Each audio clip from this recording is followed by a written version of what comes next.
What's going on, everybody? My name is Michael Weir, and today we are talking about Friday the 13th, Part 1 from 1980. That's right, I decided I wanted to kick off on a Friday the 13th review series. So, starting now through the next 11 Fridays, I'm going to review each one of the Friday the 13th movies. It's not the scariest time of year, but you know what? It is summertime, and summertime's when people go to camp. And what do people do at camp in horror movies?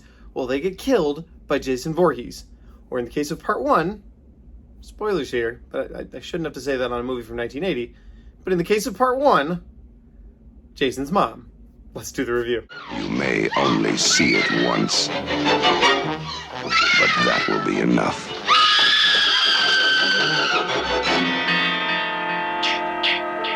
Friday the 13th.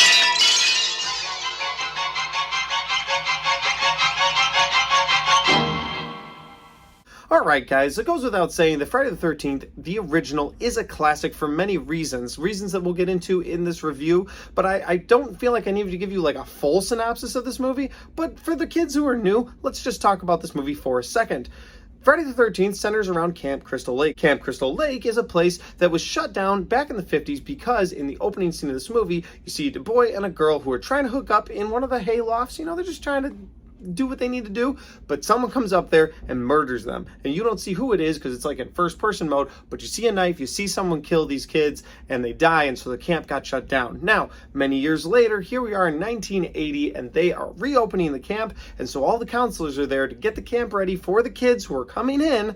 And while they're there, they're going to have a good time. And oh yeah, the killer is back. And that's basically the synopsis for this movie, because at that point, the killer just hunts and stalks these people while they're alone and kills them. It really reminded me of Sleepaway Camp. And now I kind of wish I'd done my due diligence before I started this review and looked up which came out first, but I don't care, because Sleepaway Camp pales in comparison to this movie. Now, I just recently watched Sleepaway Camp, and I put that review on this channel, so if you're interested, go check that out. But as far as this movie goes, this movie is definitely the better of the two first-person killing people movies. I mean, Friday the 13th just wins. This movie has a lot of qualities that I like about it, so I'm going to get into them now. And the first thing is the atmosphere of the movie. Watching this movie with the lights off on my big screen was so much fun. Like the crickets you hear the whole time, the sounds of the forest the whole time.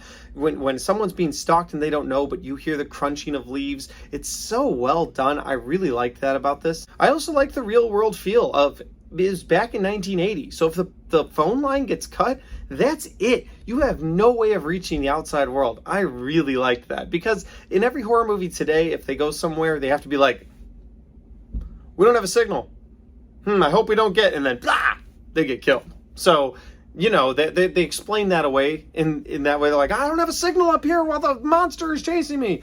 But at least in these movies, or in this first one at least, there is no, oh, I don't have a signal. They just are living their lives in the forest, and I like that so much. Again, it goes with the feel of this movie. Like, it feels so real, it feels so grounded, and it's just before an age of technology that just kind of ruined horror movies. And finally, I've touched on it a little bit, but the first person aspect in this movie is something I really liked. I like the idea of the killer like being a whodunit. That was neat, because if you watch any of the other Friday the 13th, and I will, and we will talk about them eventually, but you know it's Jason, and you know Jason's killing people, and you see him on the screen, and yeah, that's the way we would prefer it. This isn't my favorite Friday the 13th movie I've seen, but I liked the whodunit aspect, especially the first time I watched this without knowing the reveal of Pamela Voorhees at the end. That was so cool. Did you know that a young boy drowned the year before those two others were killed? The counselors weren't paying any attention. They were making love while that young boy drowned. His name was Jason. Now, when I got to watch it this time around, my wife had only seen bits and pieces of this. She did know that it was Jason's mom the whole time, so there was no reveal there for her, but that's like trying to keep somebody away from Darth Vader being Luke's father. I mean, it's near impossible. Like, you're going to know, oh, the first movie, it's actually his mom getting revenge for his death, and then he wasn't really dead. So she was just murdering people for fun. But whatever. So the whole movie turns out that the mother is getting revenge for her son's drowning when camp counselors did nothing. And so now she just has a vendetta against camp counselors and I dug it. I liked it a lot. Again, the movie's atmosphere is good. I like the whodunit aspect. I like, as the viewer, not knowing who the killer was. It's just something unique in a horror movie, I feel like, or even a slasher movie. Like, I know it's the demon. I know it's the monster. I know it's Jason. I know it's Freddy. I know it's one of these people. But in this movie, I don't know who it is. And I like that because you, just like the characters, have no idea what's going on until it's too late and then they're getting killed. And Kevin Bacon was in this. I'm going to throw that out as a positive. Yeah. We were watching it and I was like, man, that guy looks like discount Kevin Bacon. I was like, wait a minute. That's Kevin Bacon. That's me looking at my phone. That's Kevin Bacon. So yeah, that happened.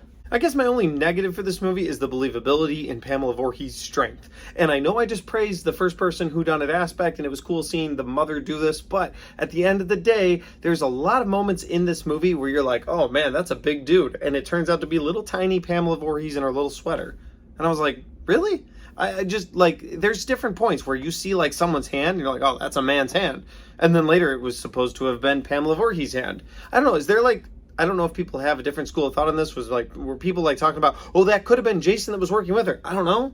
But like, if it wasn't, she was doing this alone, and it definitely didn't look like her for the majority of the kills in this movie. Like, I know they were trying to throw the audience too, like, oh, we don't want anybody to even suspect it till the end that it's Pamela Voorhees that's doing all this murdering. But like, I don't know, like the constant characters being like, wait a minute, what are you doing out here? And then she's able to overpower them instantly, except for the end girl in the movie who somehow has the ability to overpower her. Like, I don't know, because she took on like all these dudes, and some of them unaware, Kevin Bacon's character for instance, but you had the one dude who was driving to the camp to like help them out because he thought they lost power, and he gets out of the car and he's like, hey, what are you doing out here? And then like runs into her knife. It's the same issue I had with the Scream movie from this year. So this isn't like a brand new issue that I'm throwing in because she's a woman. I just need some believability. Like when Jason comes in and Jason like lobs someone's head off, I'm like, yeah, I believe that. He's a 300-pound monster zombie that's slicing people's heads off.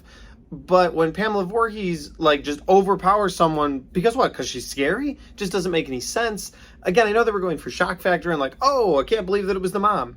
But and while that works for me, at the same time, I'm like, there's a little bit of, believability there I'm having a problem with. All of that to be said, it makes sense why after this movie they sort of course corrected and they were like, we're going to make Jason the main baddie going forward. I like that about these movies. Again, I've not watched the majority of these movies. I have seen part 1 before. I've seen the 2009 remake. I've seen Jason in Space, Jason X, way too many times to actually admit how many times I've watched this movie. So I've seen those movies a bunch of times, but I haven't seen the majority of them. 2, 3, 4, 5, 6, and 7 are all going to be brand new watches for me. I watched Jason Takes Manhattan once, and I watched Jason Goes to Hell. So I've seen the bad ones, but from what I hear, all the good ones are the ones I haven't seen yet. So I'm excited to keep this series going with you guys. Those are my thoughts on Friday the 13th, part 1 from 1980. If you liked this video, make sure you hit the like button, make sure you hit the subscribe button so you can see all the Friday the 13th reviews that are coming your way. Guys, if you've seen Friday the 13th, part 1 from 1980, put your thoughts in your comments in the comment section down below so we can talk about it. I'd love to talk to you guys about this movie and about any movie that you want to talk about. Thanks for watching, and I'll see you next time.